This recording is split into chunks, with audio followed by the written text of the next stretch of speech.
Kia ora and welcome to this episode of the Image Austenite. I'm Frances Duncan, an author and the founder of the Jane Austen Society of Aotearoa, New Zealand. My co-host today is Emma. Greetings. We're going to be discussing Chapter 3 of Northanger Abbey. In Chapter 3, they attend another ball, and Catherine is lucky enough to dance with a charming, flirting Tilney.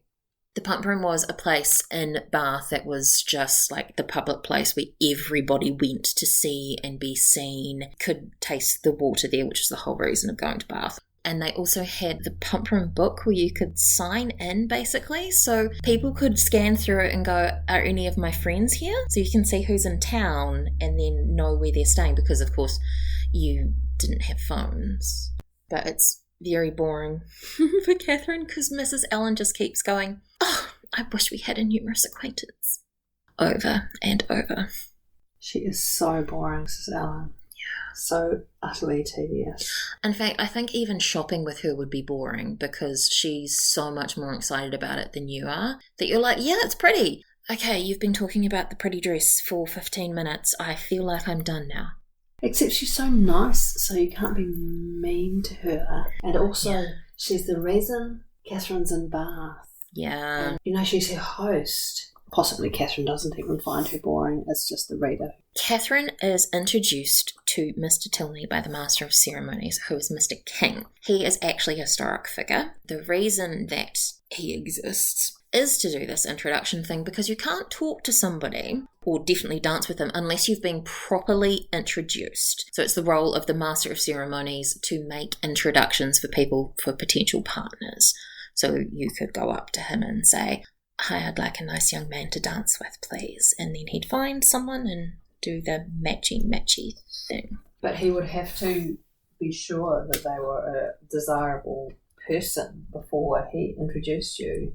It would be a bit of a tricky job. It would, particularly because during this time you could basically pretend to be anybody. Well, presumably he did a bit of cross-checking. One would hope. You'll note at the end of the chapter that Mr. Allen actually goes and asks, presumably Mr. King, about who Mr. Tilney is to ensure that he is an appropriate person for his charge to be dancing with. But presumably the information that Mr. King has is the information that he has gained from Mr. Tilney. Well, I'm sure they talked among themselves, though.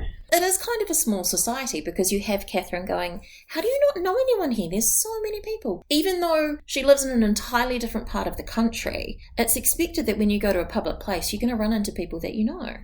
They used to call the gentry, the upper 10,000, yeah? Mm.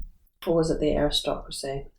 Maybe it's the aristocracy. If there are 10,000 rich people, you know someone who knew someone. It's a bit like New Zealand, the 2 degrees of separation, and there's like 5 million people that live here, so 10,000 is not going to be hard. Well, your reputation is so important because you would get found out quite quickly, but it might be too late for a young lady. And you couldn't pretend to be someone with a known name. If you think of the state of the roads and the fact that photography hasn't been invented, you probably could impersonate someone so long as you length of time. Yeah, so long as you don't meet anyone they know. Moving. Spoiler: Mr. Tilney is not pretending to be anybody else. He is actually just himself. This is that speculation thing we were talking about. And he is not quite handsome, but very near it, which makes him again not really a hero. He should be dashingly handsome, devastatingly so rich also. But he's a clergyman and he's kind of cute. But that makes him accessible for Catherine. True. Because her He father is a lot older than her. 4 or 5 and 20. And she's 17.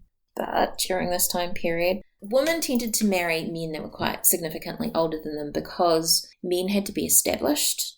They had to have money coming in to be able to support a family. And when you want to get married, you want to marry someone who can have the babies. And be a virgin. Of course, because that is for some reason very important.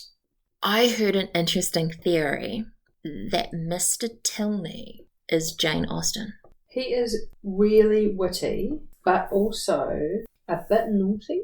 Which does sound like Jane Austen. Archness and pleasantry in his manner, which interested, and yes, she drew people to her. And Austen says in one of her letters about, she makes fun of people, but they don't understand her, so it's okay. The bit where he forms his features into a set smile and affectedly softens his voice with a simpering air. This is so the sort of thing that Jane Austen would also do, I think. My Jane Austen would. There's a long section of dialogue between the two of them here, and despite how innocent Catherine is, she actually holds her own in this conversation, her first conversation with a man who is almost handsome and significantly taller than her and established in life. I just think she does a really good job. He's smart and funny, and she's had hardly any contact with men before. I think she should be quite proud of how she manages her first conversation with a marriageable man. That perhaps I keep no journal. So impressive. I can try this flirting thing. He is such a flirt, and I think this is why that we've got all of the dialogue, so you can go, oh, I get why she likes him, because he's so flirty. But he's not trying to deceive her. So no. That passage you mentioned just now, that he lowered his voice in the simpering tone, he's trying to get her in on the joke.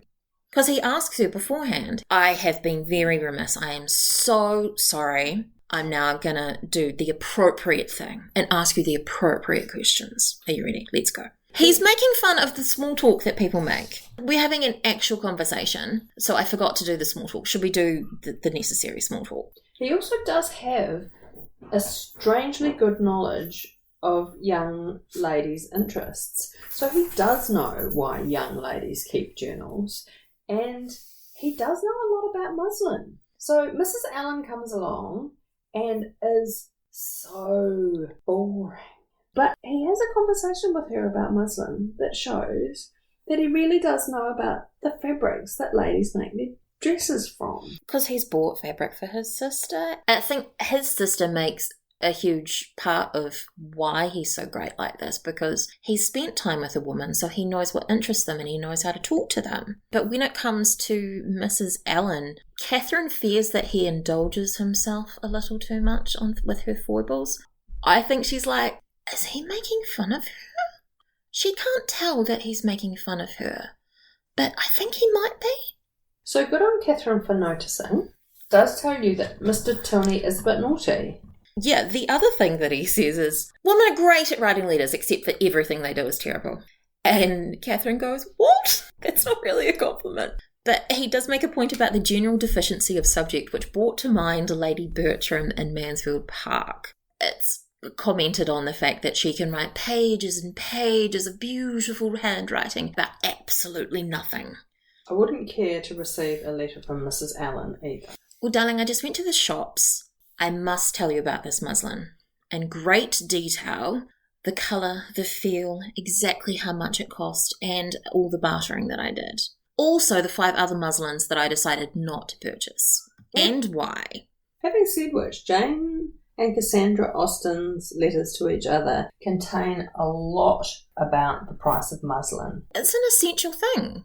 During this time period, most of the dresses were made from muslin, and there's a whole thing. We'll now talk about another podcast called The Thing About Austen. They have an entire episode about muslin, and it is excellent. So you should go and listen to it.